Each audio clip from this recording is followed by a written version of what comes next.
slow up, no I don't take shit. I got no love for the fakeness. If you wanna play tough and wanna hate this, I'll always show up. I don't ever slow up, no I don't take shit. I got no love for the fakeness. If you wanna play tough and wanna hate this, I'll always show up and make a statement. I don't ever slow up, no I don't take shit. I got no love. I know you guys have been checking this out where we're just cleaning up this rear end housing. It's a typical Ford 9-inch rear end housing. This one here I'm going to say is probably out of a van, something like that. It's the more of a narrow center section. Some of them are about 4 inches wider on each side. They're a little more difficult to do what we're doing with for such a narrow setup. This is going to be like 24 inches or so between the 4-link brackets. So we only had to cut about 3/8 of an inch off to one side to work for our application. So keep that in mind if you're doing a 9-inch for yourself, or you're back half in something, or just narrowing it to put in even a Camaro or something like that out of a bigger truck. If you're going to be mounting any kind of brackets or braces, keep in mind that the center pumpkin here, the center section, is actually going to be some of the determining factor on whether you can use it or not. So if you get one from the junkyard or swap meet, keep that in mind. Now, we're putting these 3-inch outer diameter by 1/4 inch thick wall. Pretty heavy wall. It's 1/4 inch. This is just a DOM tube I got from the local metal supply. And then we got these axle ends. These are the Ford the Torino style. So we're gonna fit this to the housing end right now. These are already trued up. I made sure these are 100% true. So when I made it to this, it is going to be a 100% straight continuation for the axle to guide through. Now, one good thing or you want to keep in mind, anytime you're welding something like this together, you can see how there's already a taper put into this outer flange, right? Well, of course, we want to try to match it or get close. You know, we just put a taper, a bevel in there, whatever you might want to call it. So now we have a really nice spot. If you can see down in here, we have a real nice spot to fill with weld. And that's we're gonna do a root pass, and then we're gonna do a nice heavy pass on the outside and make this thing ultra strong. Once we get that done, we're gonna start lining everything up. We'll get the jig together, we'll assemble everything, and we're gonna show you how we put these axle tubes into the housing. We're gonna get the 4-link bracket set on there, and we're gonna go through this whole rear.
Get up on there, push down on it. Look, I welded this side. I need you to push down on this side. Make it tight. Kind of push on this side a little bit more. Put all your weight on it.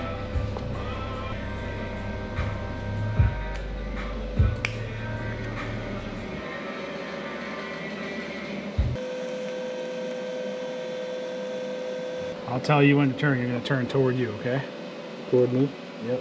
What did I tell you? Ready? Yep. Ay, caramba. Oh, that was fucking hot.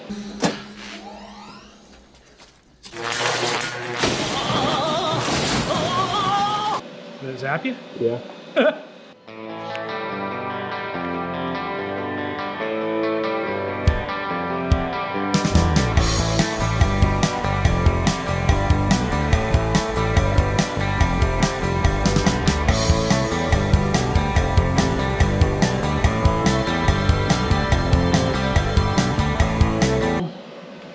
That's not done.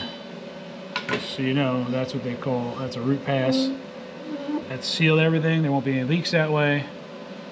We're gonna do that, and then we're gonna come back with a heavier filler rod, and we're gonna blend this all together, and it's gonna look like $1 million. And that sucker isn't going anywhere.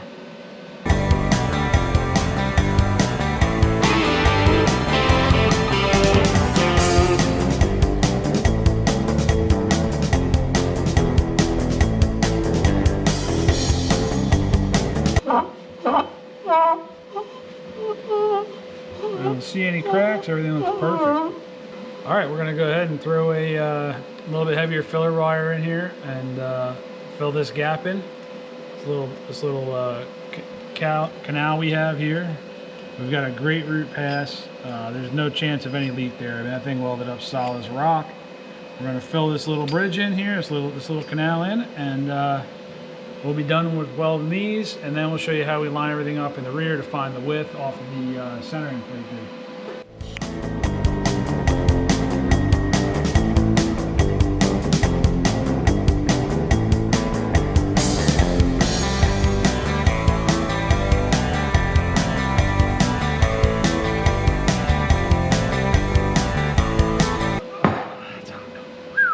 That is hot.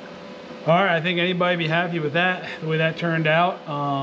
That thing is super, super, super strong. We got way down there, deep penetration in that thing. We're gonna let the torch cool down. So this is just, this is an Amazon TIG welder I have. What is this thing, a Weld Pro? It's a Weld Pro. It works awesome. I don't have a liquid cooler or anything like that, so we'll take a little break here, go get a snack, and come back, and we'll do the heavy weld on this other tube, the right-hand tube, and then after that, we'll start showing you how we mock everything up, and we'll start tacking it together. Now, the only thing I might do, because of the size of the housing tube and that we have a collar in here, I might MIG weld this rather than TIG weld it, only because I'm concerned with that gap here that I'm getting some air coming in the back. I'm kind of concerned of getting some porosity in there, so I'm a little more comfortable with the MIG welder on that particular spot to weld both sides of that. But that'll be done with the MIG welder. It'll still turn out really nice. It may not look like a TIG weld, not that I'm the best TIG welder in the world, but that turned out pretty damn good. My starts and stops I could probably do a little bit better on, but I think for all intents and purposes that's great. All right, here we go. We're gonna do the right side axle tube now. We're just gonna put the heavier filler rod in, and then when we're done with this, we can start mocking everything up on the rear end housing itself and making it look like something. By the way, this is the ER70S-2 filler rod we're using. It's pretty much what I use for all this stuff I do, other than when I'm doing stainless steel work. It seems to work great. You can get it just about anywhere.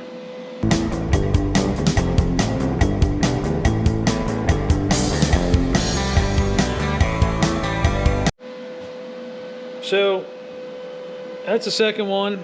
Overall, I'm pretty happy with that. I know there's guys out there that can weld a hell of a lot better than I can, but I don't weld every day. So there we have it. This is gonna hold up really well. This thing's got a tremendous amount of penetration, and I think this thing's gonna look pretty good when we're done. So we're continuing on the narrowing of this forward 9-inch. So I'm not really sure if we were 100% clear on what we were doing here. We're narrowing this forward 9-inch to put in the back end of this OBS pickup truck that we're building. So we're doing a full 4-link rear suspension with coilovers. So here's the here's the 4-link brackets.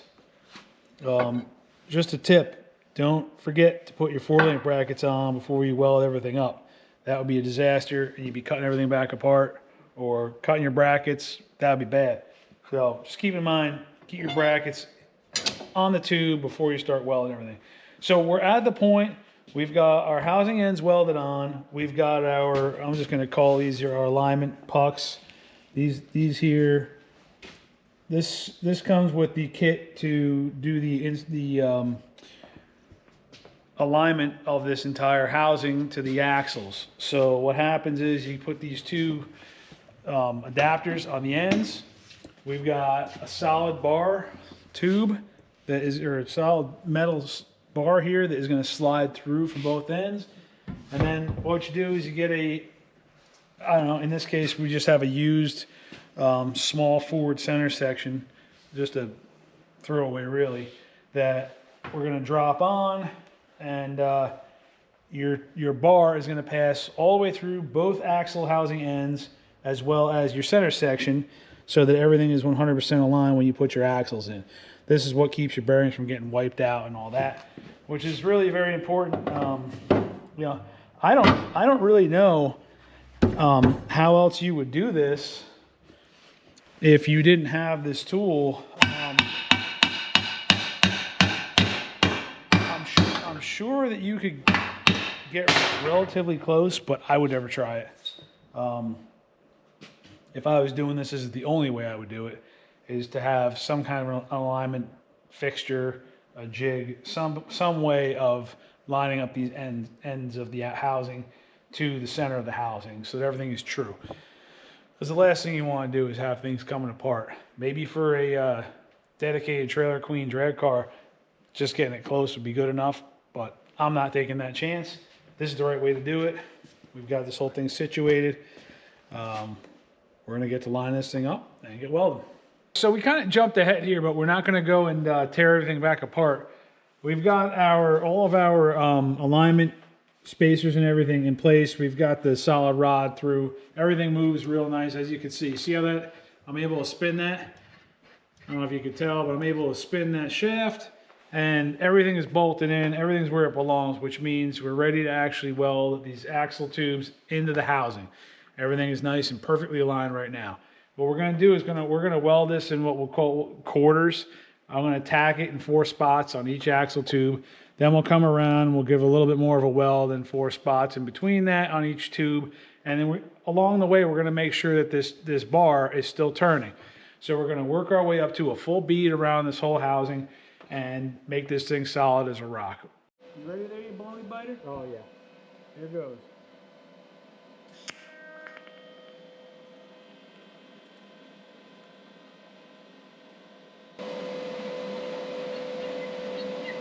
So far, so good. Everything still seems to spin. Oh, I just stuck this in my seat. Don't do that. It won't last long after that.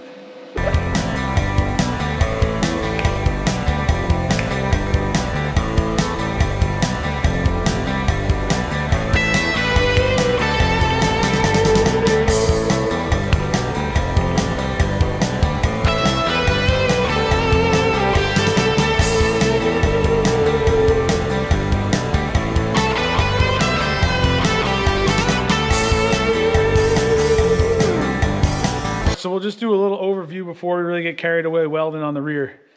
We've got the pinion centering plate installed, bolted down so it doesn't move, because they do have a little bit of play on the studs. And again, this rear I'm centering the pinion because the entire truck we're working off the crankshaft center line. We're going to center everything off the crankshaft to the frame rails to the rear end. The drive shaft to be dead straight from front to back with a laser. So what we've done is we put the pinion centering plate in place like this, right? This hole is a 1/4 inch wide, so you have to take that into account for your overall width. If you pull your tape measure on one side and go to the other side, you're going to be off by a couple, by 1/8 of an inch, 3/16 of an inch. So keep that in mind. But we were looking for an exact measurement for both sides. So what we've got here is 20 3/8. The other side here, we have the exact same thing, 20 3/8. Our overall width is supposed to be 41, and we are at exactly 41 on the nose. All right. So we're going to go ahead and zip this off because we don't need this anymore. And this is just, we've already done some welding. We tacked in the tubes. Better to measure twice or 3 times, 4 times in this case, and cut once, because trust me, you don't want to weld these axles in place and have all this heat and all this effort put in and have to take everything back apart because you were off a 1/4 inch, a 1/2 inch. You don't want to do it, trust me.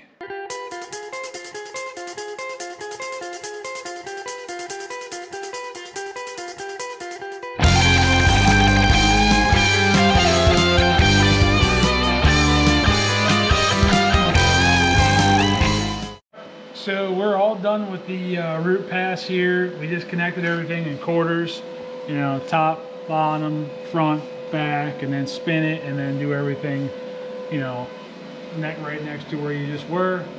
Now we're going to go back through and we are going to do a full weld. We're going to weld the entire thing all the way around continually 360 degrees until we're done, and that's going to tie this sucker together super tight.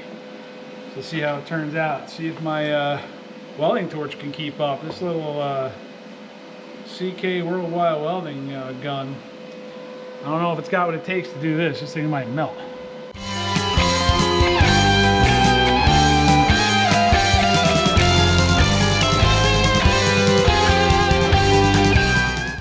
All right, so the axle tubes are finally welded in this thing.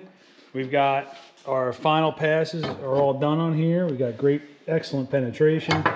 I mean, I don't know. I couldn't be more happy with the way this thing turned out from basically a junkyard rear to what we have right now. Tomorrow, I'm going to be getting into spacing out the 4-link brackets, positioning and situating the 4-link brackets. We're going to leave the bar in for that. We're going to leave everything together. We'll get the 4-link brackets welded on, and then we can start rebuilding the back brace here. This has a brace on it. I have pieces of the brace that I am going to cut off of the original housing ends that were on this thing. We're going to cut this off. We're going to reshape them. We're going to fit them around here to make this thing look complete on both sides. It's probably not necessary for what we're doing, but I want it to have that finished look, or at least make it run out to intersect with the 4-link bracket. It'll tie it together just a little bit more, and it's going to look completed. So we'll work on that. Like I said, it's not really necessary. This thing kind of looks like crap, but we'll make it look a little bit better and finish this off.